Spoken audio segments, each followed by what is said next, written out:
stand and join me in welcoming the Dean, faculty, distinguished guests, and the 2012 graduating class of the Irving B. Harris Graduate School of Public Policy Studies at the University of Chicago.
Good afternoon, everyone, and welcome to the Harris School hooding ceremony. I hope you've all taken a seat. You're welcome to do so if you haven't already. We promise that this program is going to be shorter and livelier than the one out on the green a little bit earlier today. So we want you to be as comfortable as possible with maximum viewing opportunity of your own graduates. My name is Ellen Cohen. I'm the Dean of Students here at the Harris School, and I have several duties here today. I think that we can say that I'm going to be your master of ceremonies for the time we're here together. My first task is to welcome you most warmly, not just to the University of Chicago, but also to the Harris School of Public Policy. I would love to claim this space as our own, but actually we're just borrowing it from the university for the afternoon. But virtually, this is our moment to be a school, and I would encourage you to take it in. Just enjoy it as much as you possibly can. It's my pleasure this afternoon to introduce our speaker, our distinguished speaker at today's service. The hooding ceremony has had a tradition of inviting a distinguished alumnus or alumna to return and speak to the newly graduating students so that you can hear from somebody who has preceded you out into the world and tell you a bit about what you might expect. So it's my great delight to introduce Alisa Miller. Alisa is a CEO, entrepreneur, advisor, author, and thought leader. She has been CEO of Public Radio International, PRI, since 2006. She's the first woman to head a public radio network and was recently named one of the most influential women in technology by Fast Company magazine. Alisa oversees PRI's creation, development, and distribution of more than 400 hours of content a week, bringing thought-provoking audio and global journalism, storytelling, and interactive experiences to millions of listeners and users. She's a passionate advocate for technological innovation to help people navigate our world and to live better, happier lives. She notes that even while society becomes more globally interconnected, Americans seem to know less about the world. Her TED Talk on this subject has been viewed over 500,000 times and has been translated into 41 languages. Her TED ebook, Media Makeover, Improving the News One Click at a Time, was published in 2011. Prior to joining PRI, she served as Assistant Vice President in Strategic Alliances for Sesame Workshop and Director of Business Development for SesameStreet.com. She is a member of the Council of Foreign Relations and the Minnesota Women's Economic Roundtable and serves on the Loft Literary Center Board, the largest literary center in the United States. Please join me in welcoming Alisa Miller.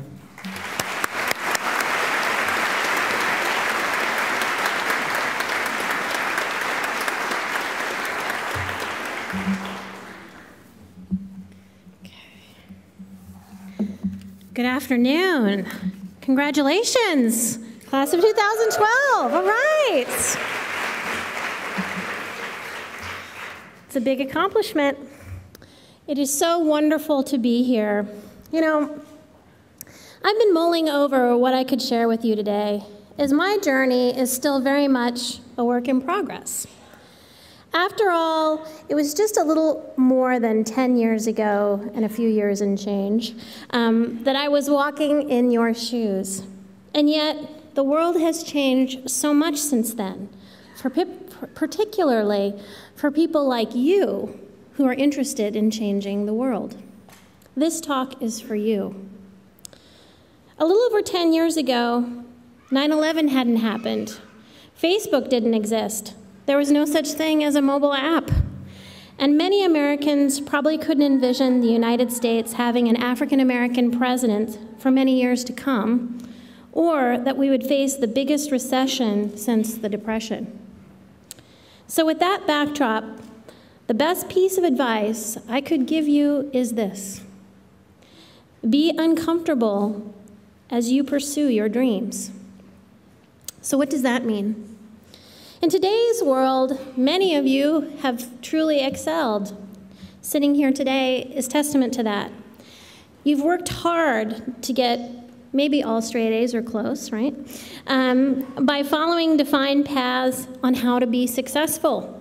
Raise your hand, study hard, always do extra credit. It takes one to know one, I did that. And I applaud you for this success. Sitting here graduating with a master's or PhD from one of the finest universities in the world is a huge accomplishment. The challenge, though, like never before, out there are not well-worn paths to take. Life has never been a step-by-step manual, but now, more than ever, in this interconnected and dynamic world, you must blaze your own path.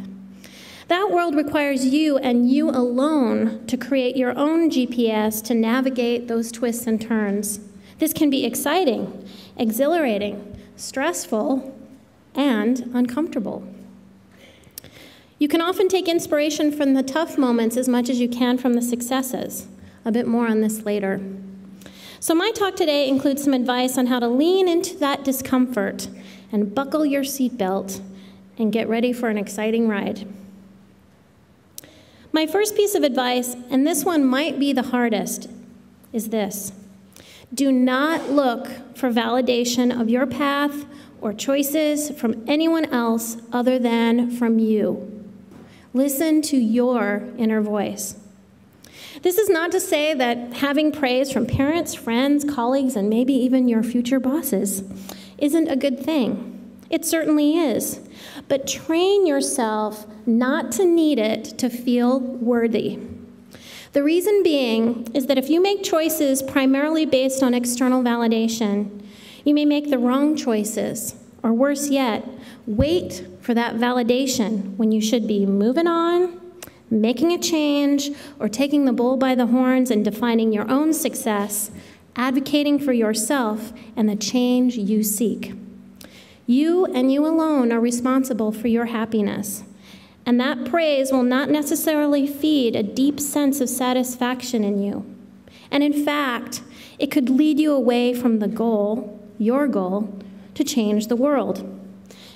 A great storyteller, Francis Ford Coppola, once said, quote, "If people aren't telling you your idea is crazy, it's likely not a very big idea."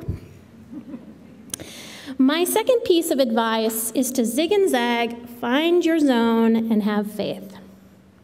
Your path is a journey that you will need to zig and zag to get to your North Star.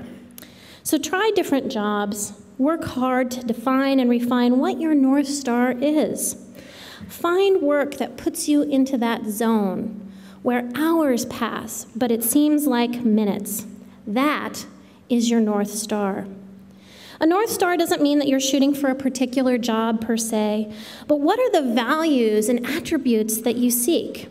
For me, it's always been opportunities in some form around storytelling. I believe in the power of stories to transform the world. When I was a kid, every Sunday night, my family would sit in our basement on the red shag carpet, yes, that's what we had, eating tomato soup and watching 60 Minutes. And I was mesmerized and transported to places all around the world and met people I never would have been able to know otherwise. I was completely hooked. So today, I would describe the positions I seek that are those that combine people's interests, storytelling, mobile, web, social media, and mass media, and have the potential to make the world a better place. So this could be working for profits, not-for-profits, small institutions, large institutions. This is translated to me for stints at startups, at websites, and even in public media. Part of being a successful guide for yourself as you discover your unique path is that you have faith that things will work out. You may get what you're looking for, but it might not be in the package you expected. There will be times when you have self-doubt or not sure how it's all going to turn out. Have faith in yourself and learn about yourself in the process. Have faith in that developing North Star. Take a deep breath and maybe even freak out and cry a little bit. That self-discovery and listening to your internal compass will guide you. That zigzag but have faith notion played out very vividly for me as I think about my journey of becoming CEO of PRI. When I graduated from college with a broadcast journalism degree, my sole goal in life was to get a job at National Public Radio. So I took out a $5,000 loan to live on.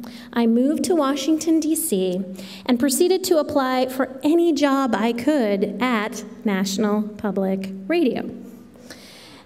After all, I wanted to be the next on-air talent and reporter like Cokie Roberts.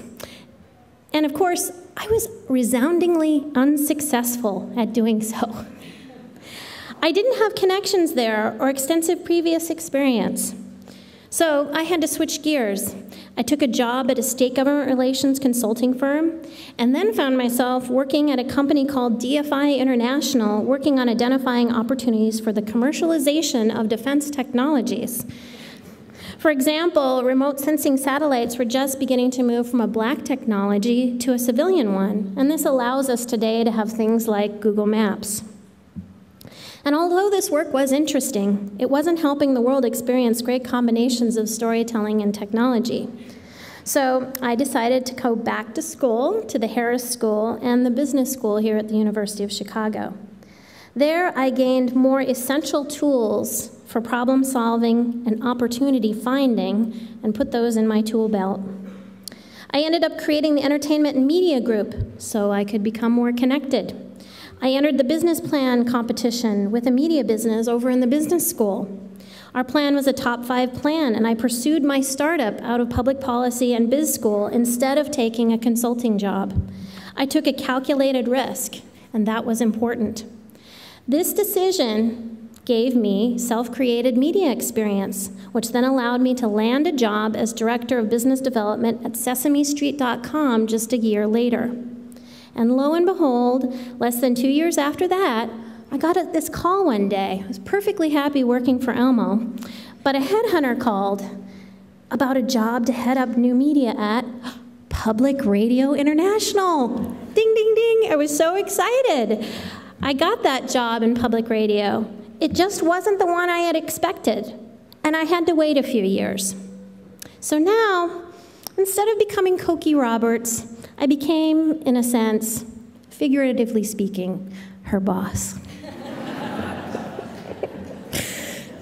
My third piece of advice is to think dog years and options. And I'm not talking about some fancy derivative for pet lovers. In my 20s, I pushed myself to build skills and have a diversity of experiences. Then in my 30s, yes, I've hit 40, at PRI, I held 3 positions in 5 years and then became CEO. I had a breadth of experiences I needed to be competitive in a relatively short period of time. These experiences allowed me to rise quickly. Moreover, to further increase your odds of success as you find and follow your passions is to put yourself in an option-rich environment. If you are interested in certain kinds of work, live in a place with a wide variety of jobs or institutions that do that work, so that if one job doesn't work out, there are other places to go, and you can build strong professional networks, which are absolutely essential in this environment. And finally, you must fail. You notice I say must here, not if you fail. Failing is about learning and gaining experience and expertise. In my own experience, I fail at many things more than 50% of the time. If you aren't failing at this rate or more, you probably aren't pushing it. And if your goal is to change the world, you probably aren't doing so. I wish we could come up with a different word for failure.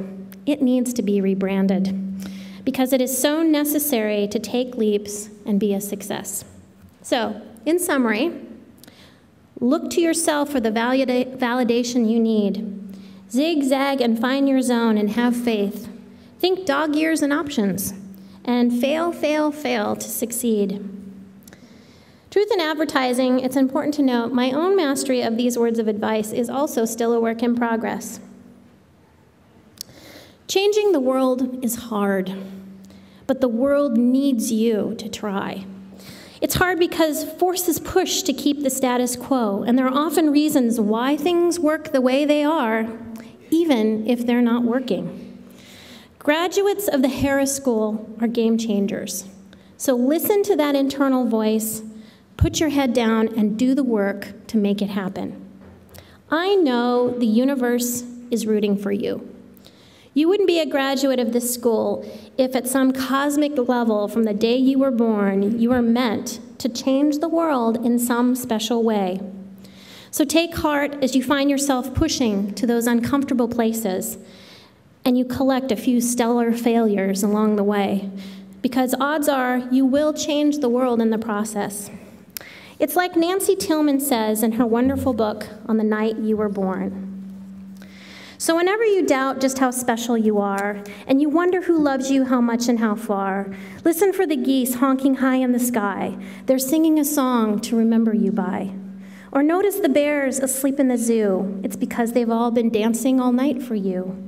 Or drift off to sleep to the sound of the wind. Listen closely, it's whispering your name again. If the moon stays up until the morning one day, or the ladybug lands and decides to stay, or a little bird sits at your window a while, it's because they're all hoping to see you smile. For never before in story and rhyme, not even once upon a time, has the world ever known a you, my friend, and it will never again. Heaven blew every trumpet and played every horn on the wonderful, marvelous night you were born.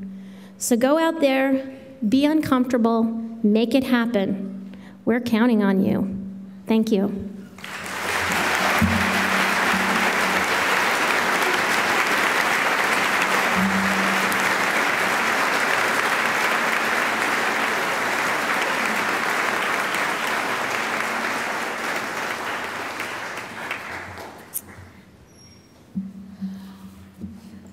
Thank you, Alisa.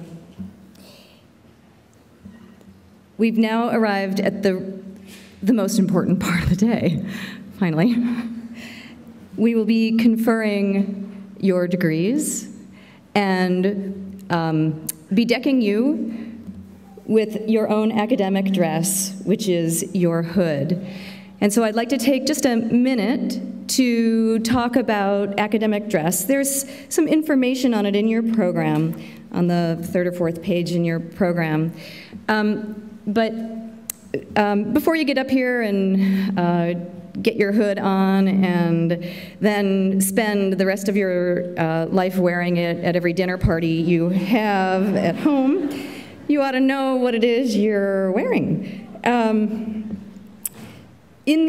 The Academy has a long, storied, and rich tradition, and its foundings are in the early medieval times. I think that was actually before climate change and global warming. It was colder then, and robes, academic robes, and academic dress served a few purposes.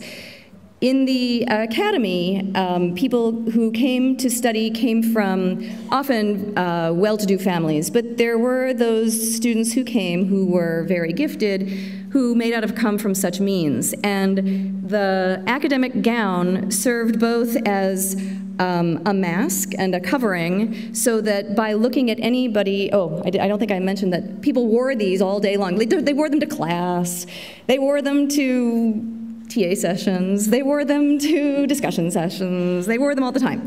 So when you were walking around in these things, then you couldn't tell the means from which a student had come.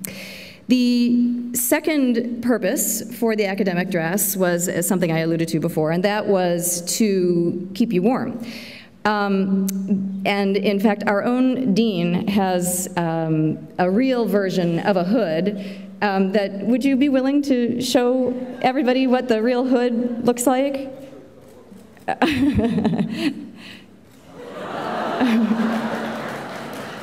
It's something of the Voldemort variety, but it was, thank you.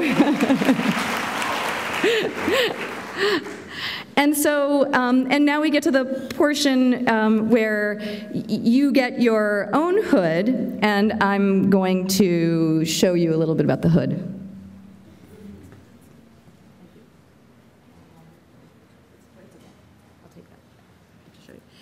So there are three portions to the hood, and the purpose for the hood in earlier days was, of course, for warmth.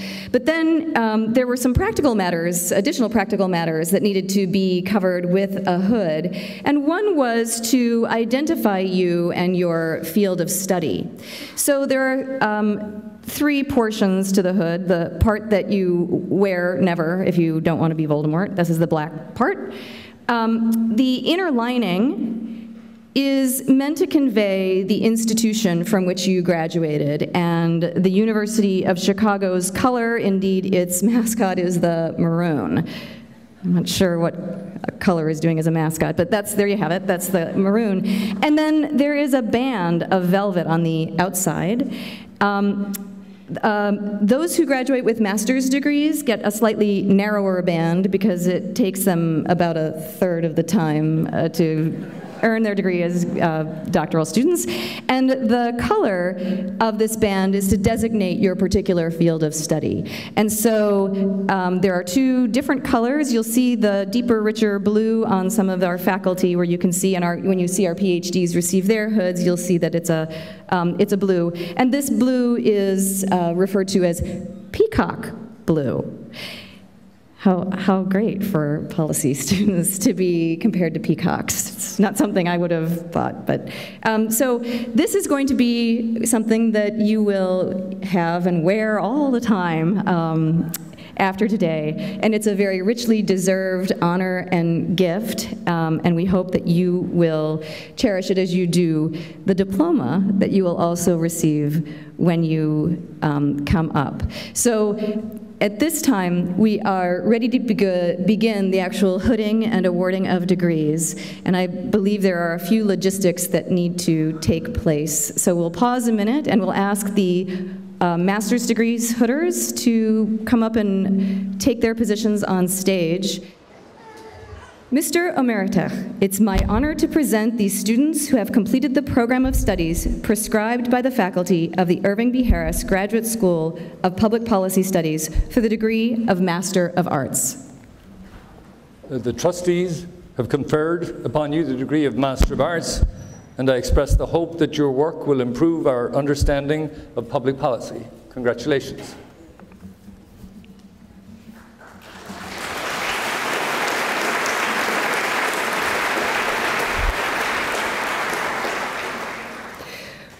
Uri Applebaum.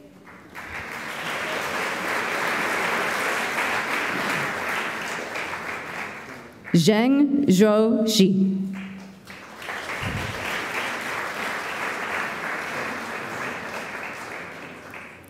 Alvaro Cruz.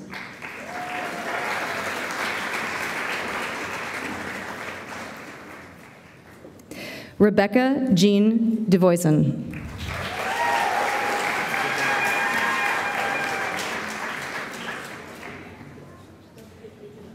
David Cornell Fultz, Jr.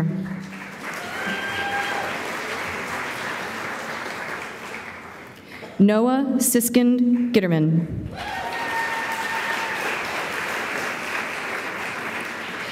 Linda Maris.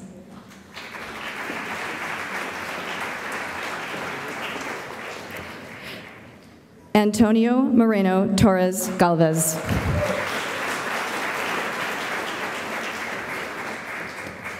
Thomas Michael Nassett.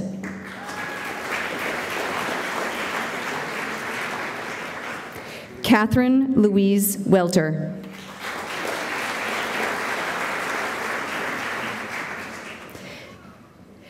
Jingjing Yang.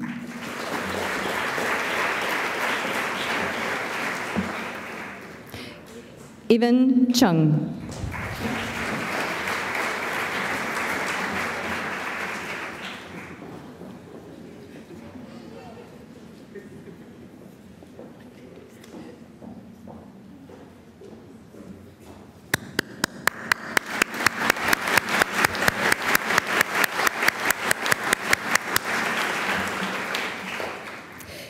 Mr. Emerita, you'd have no idea how hard this is. You try saying that name.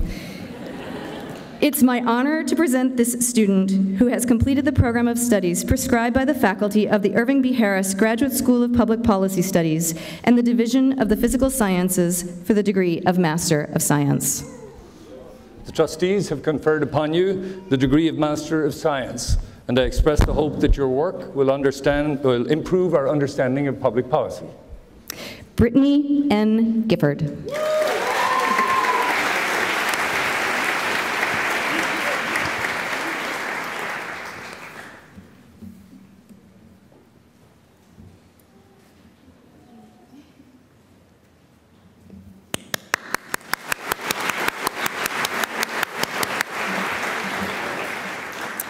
Mr. Emerita, it's my honor to present the student who has completed the program of studies prescribed by the Irving B. Harris Graduate School of Public Policy Studies for the degree of Master of Public Policy. And I must say, we have more than one student who's getting a Master of Public Policy here.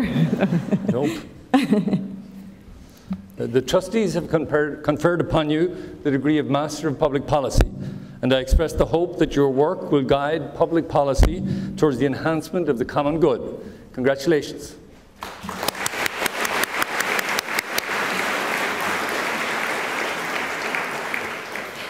Carol Christine Anthony.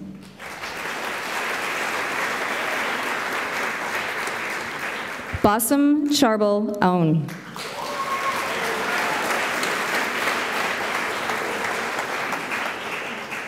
Stacy Aronson.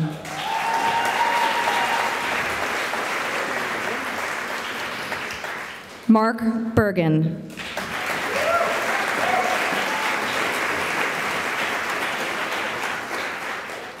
Erin Elizabeth Brown.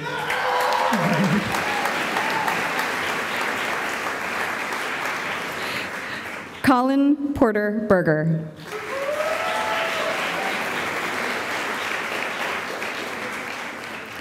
Richard Edmonds Carter.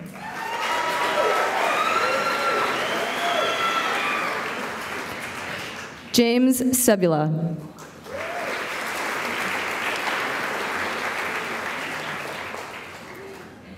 Here now, Kimberly Berenice Chavez.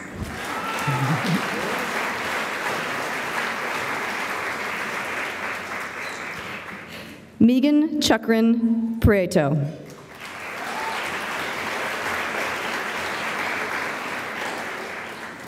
Abigail Colson.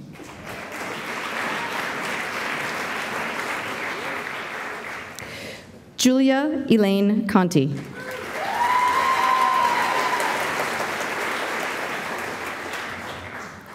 Kevin Andrew Cooper Finsky.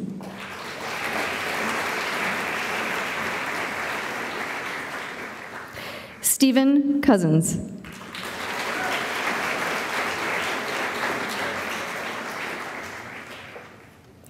Valerie Dominique Dow.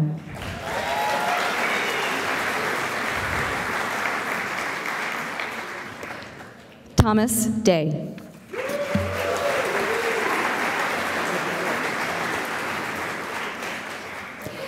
Eva Therese De Laurentiis.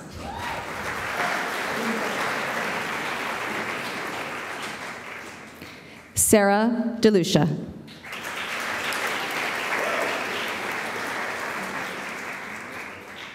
Janet DeLuna Jimenez.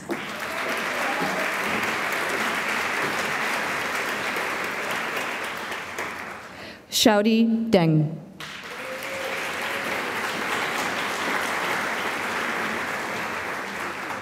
Eric Charles Dropkin.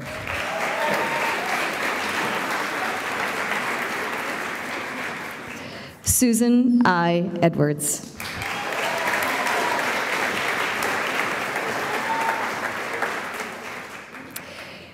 Rachel Louise Ferris.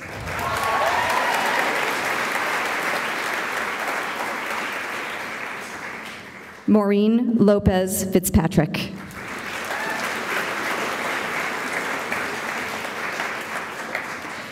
Kung Fu.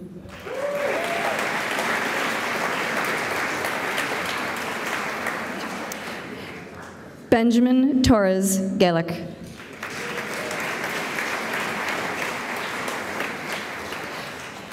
Yoshina Gautam.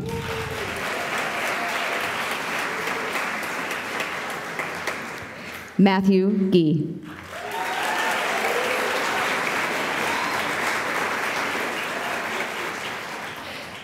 Joshua Glonick.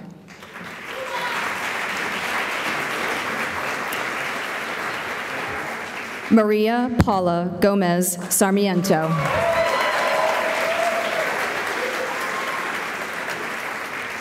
Jose Carlos Gonzalez Lopez.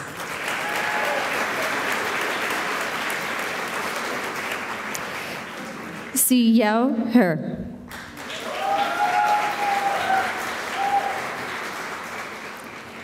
Anne Herbert.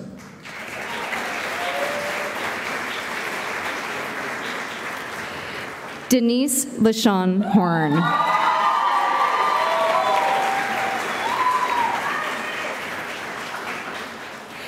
Angela Hayen Chung Su.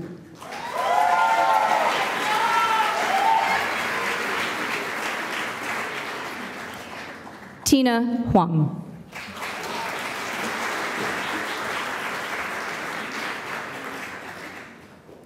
Marlena L. Jentz.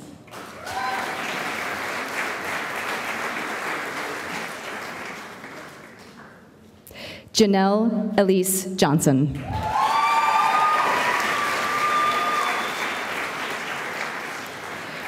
Regal Eugene Johnson.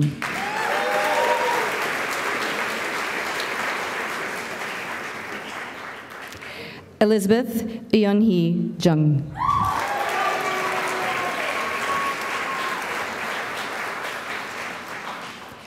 Eve Nora Kager.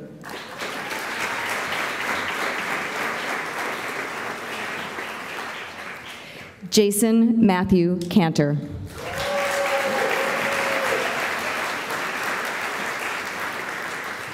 May L. Kaw.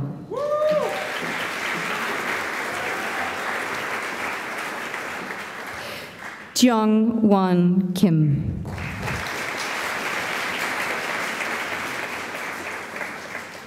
Matthew Lee Kirshenman.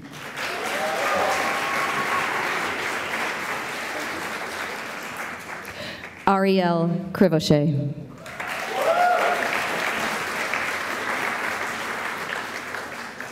Joanne Lim Luxina.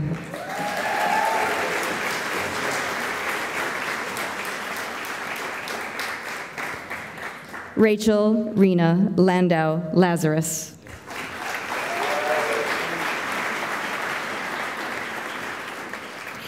Anne Michelle Lasky.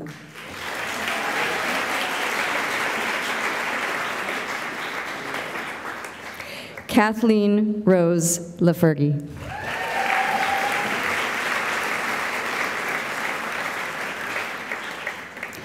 Anwar Andres Lequerica.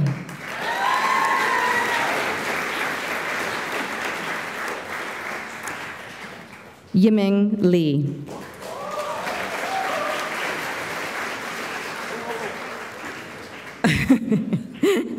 Yuming Lee.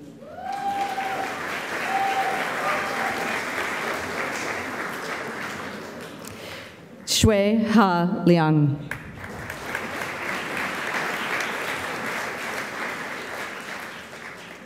Dennis Liang.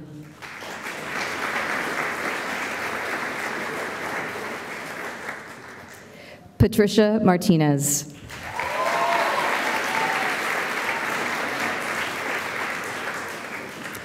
James Bilal McKenzie.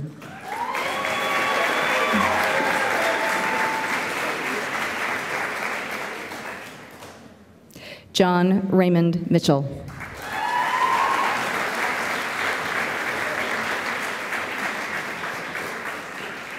Harry Edmund Morose.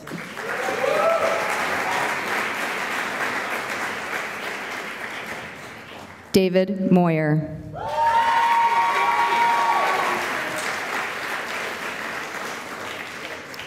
Nobuyasu Osaki.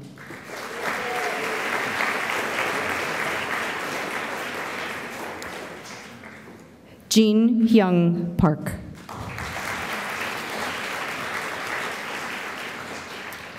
Joseph Patrick Quill.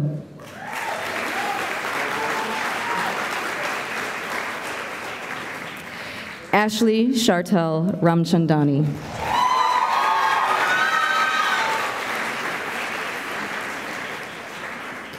Gibran Roberto Ramirez Abarca.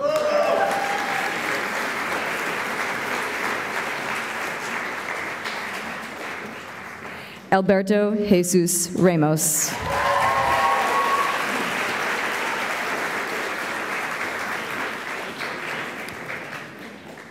Emily Kate Rhodes.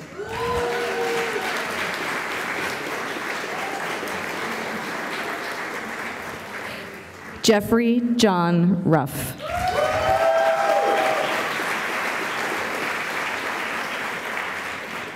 Mercy Sanchez.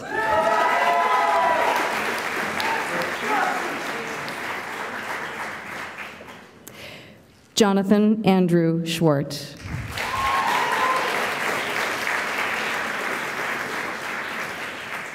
Catherine Jean Schwartz.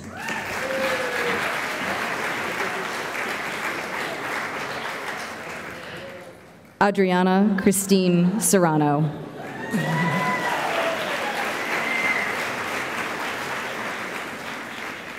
Amna Shah.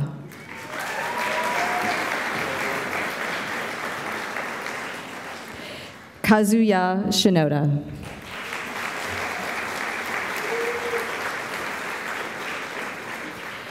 Claire Elizabeth Sparks.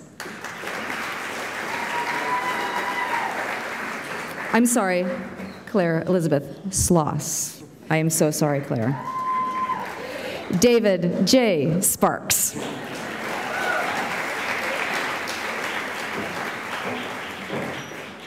I'm going to be fired from this job very soon.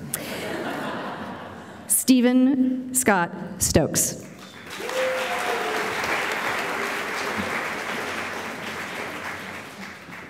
Samantha Lauren Superstein.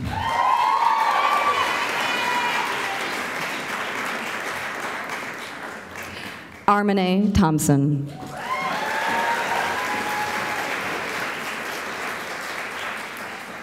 Sean Thornton.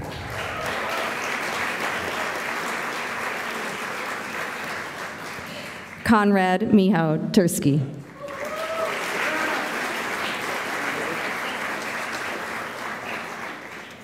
Ariadna Vargas Barrera.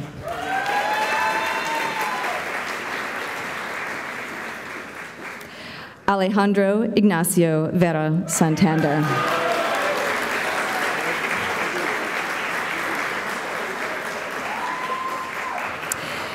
Vinitha Virudachalam.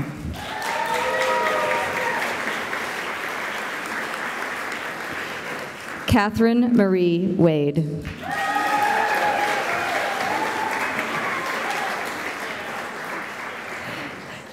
Stephanie Jean Weicker.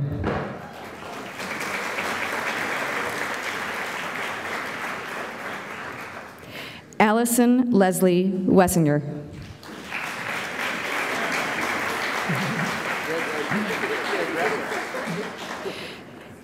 Anna Whitaker.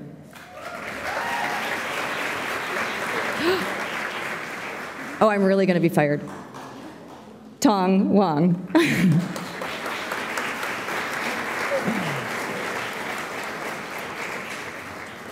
Jifei Wang.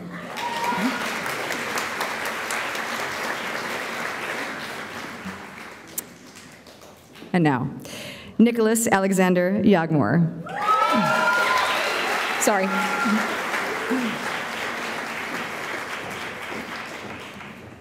Sing Yu Yin.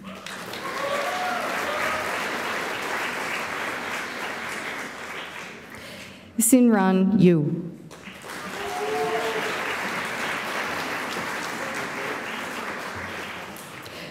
Rang Zhou.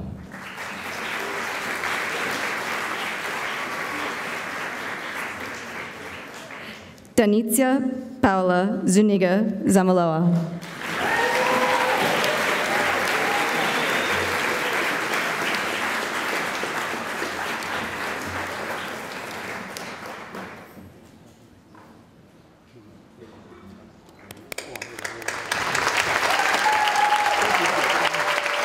We are now going to confer hoods and degrees for our doctoral candidates.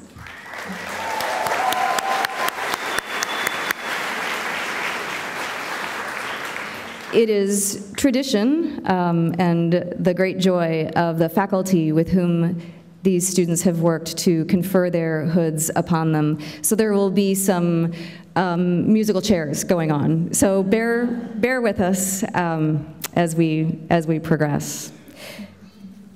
Okay.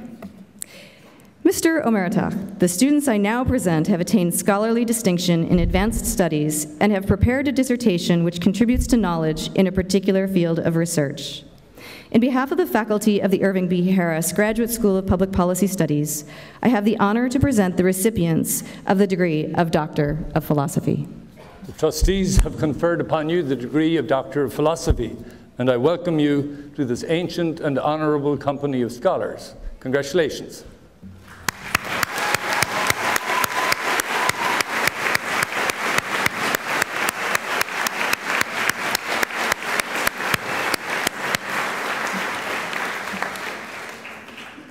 Chloe Ray Gibbs.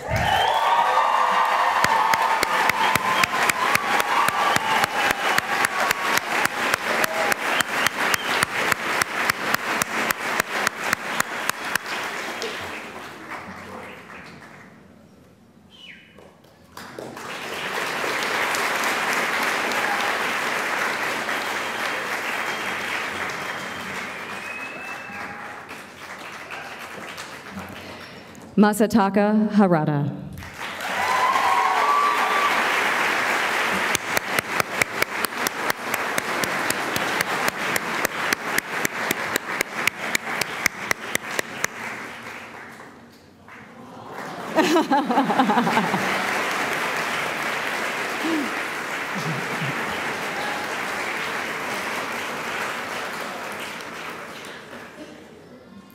Daniel Michael Kreisman.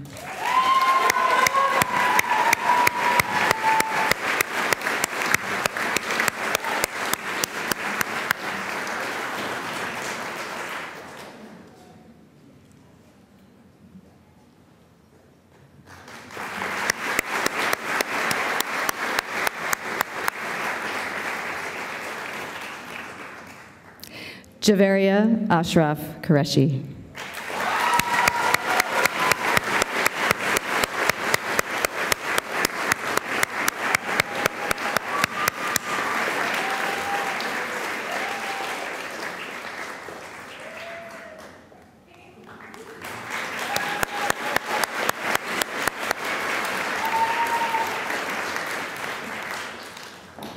Matthew Philip Steinberg.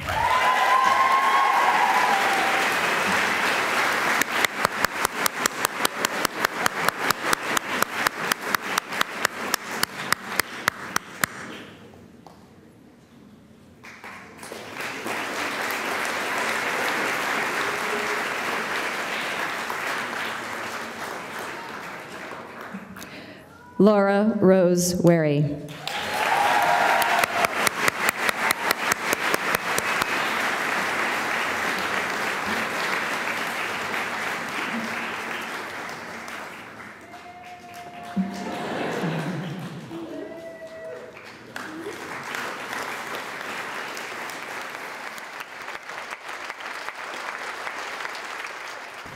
First of all, I'd like to give my official congratulations to the Harris School class of 2012. Congratulations.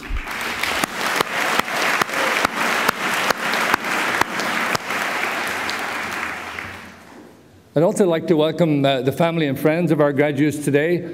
It's extremely important for us to realize that behind every one of our graduates there has been somebody working even harder than they have to make this day possible, and I'd like to acknowledge that today, and at the same time to welcome all of you into the Harris School family. One of the things about graduating from the Harris School and from the University of Chicago is that you are now forever marked with the brand of the University of Chicago and the brand of the Harris School of Public Policy Studies. Now, being a member of the family, of course, has obligations as well as privileges. I can't think of any of the privileges at the moment, but there certainly are a number of obligations that I'd like to point out. The most important of which is that you reflect on us favorably when you leave the university. One of the most striking features of the classes that arrive in the Harris School, and this is a point that Alisa made earlier, is that students at the Harris School want to change the world. And in a way, one might think that the University of Chicago is a strange place to come if you want to do that. The university motto starts with the words Crescat Scientia, which means let knowledge increase, and universities in general, and perhaps the University of Chicago in particular, has a reputation for pursuing knowledge for its own sake and not being particularly interested in the outside world. But there are two words that follow the first two in the motto that are worth mentioning, vita escolator, and these mean approximately, and thus let life be enriched. In other words, let life be improved or let the world be changed. And our colleague Stephen Rodebush this morning at convocation expressed the way in which his scholarship actually affects on the outside world. And this is something that we would like all of you to do. Now, since you arrived wanting to do this, our obligation was to make you better at doing it when you left. And it may have confused you in the early stages when we seemed to be teaching you subjects more suitable for the academy than for the real world. Statistics, economics, political science, political economy, all of these things which to us, of course, are lifeblood, but to the outsider might seem a slightly sterile activity. But the reason for this was so that when you go out into the world, you'll actually be able to do better in evaluating what you're doing. We don't have any interest, we don't have any commitment to what it is you want to do. We don't take an ideological position in terms of what you do, but we would like you to do it well. And the basis for doing it well is to use evidence in evaluating what you do, rather than just doing it and hoping for the best. So we expect when you go out to bring with you this capacity to evaluate what you're doing, this need to provide evidence for what you're doing, because we feel that whatever it is that you want to do, you'll do it better if you allow your decision to be informed by evidence. Now, many of you will be wondering, probably, especially family and friends, what on earth public policy might be and why it could conceivably be of value to study it. I myself studied statistics and spent many days, weeks, even years explaining to my parents why this was a good idea. But I'd like to give a couple of illustrations that might suggest at least one way in which public policy is different from the other graduates, the other degrees that are conferred by the university. And I should say here that we have a lot of graduates who have joint degrees with the School of Social Service Administration, the Business School, the Law School, even the Divinity School. And I would like to use as my illustration something that many of you know, but is a little unorthodox, which is that the former mayor of Chicago, Richard M. Daley, joined the higher school last year, and has been with us for the past year. And many of you might think this was an unlikely destination for a 22-year mayor of the city of Chicago who had inherited the post from his father.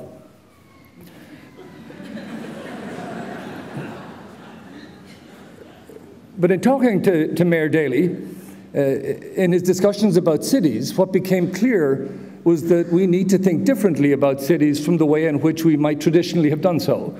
So many of us admired the work he had done in the city of Chicago, but he would now maintain that looking at the city of Chicago is not sufficient, that not only is it not sufficient to look at the whole of the Chicago area, but really you almost need to look at the whole of the Midwest region if you want to think about the future. In other words, the Midwest of the United States will be competing with large cities and their surrounding countryside in India, in China, and in Europe. And the narrow way in which we thought about these things before was not necessarily the best way to do it. But if you want to think about these things, it turns out that you need to know a lot about a lot of things. You need to know not only economics, but you also need to know political science. You need to know something about governance and jurisdictions. You need to know about the difficulty of getting things done. And studying public policy, in my view, and the view of many of my colleagues, is to equip you to think broadly about these issues rather than to think narrowly in terms of any one of these disciplines on its own. And there's another recent example that might illustrate the kind of thing that I hope some of you will do. There's a U.S. steel plant which closed down just south of us, Lakeside, just south of us here in the south side of Chicago. And there's a venture being embarked upon to transform this poison space into part of the city. Now, if you want to do that, you have to do much more than calculate possible profit and loss for ventures that you put there. You need to bring together some understanding of the environment, some understanding of economics, of business, of political science, and all of these things are things that we embrace at the higher school and things that we would like you to be willing to look at when you go outside. Now, as a teacher for more than 40 years, I have to confess that convocation or graduation is a bittersweet time for me. So as a teacher, we take pride in what you've accomplished.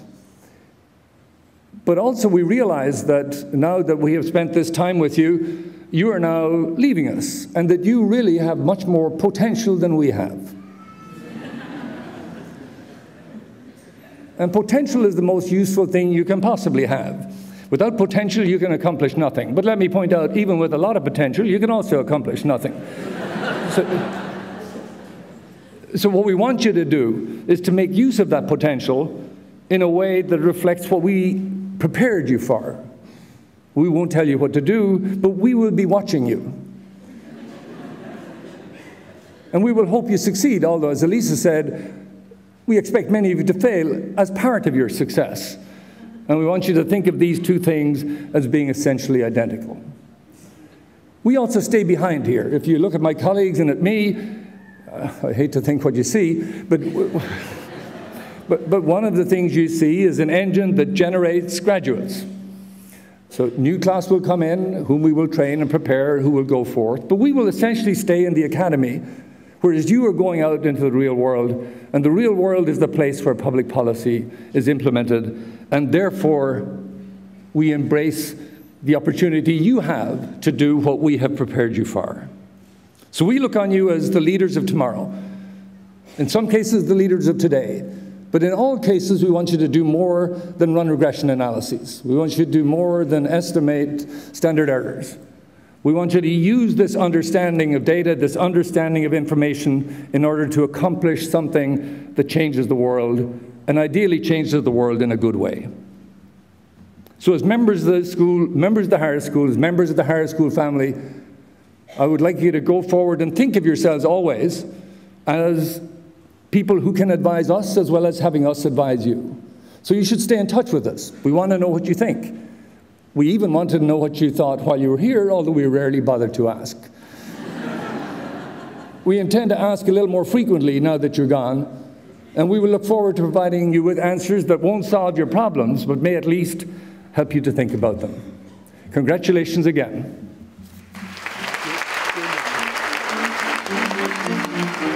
Thank you.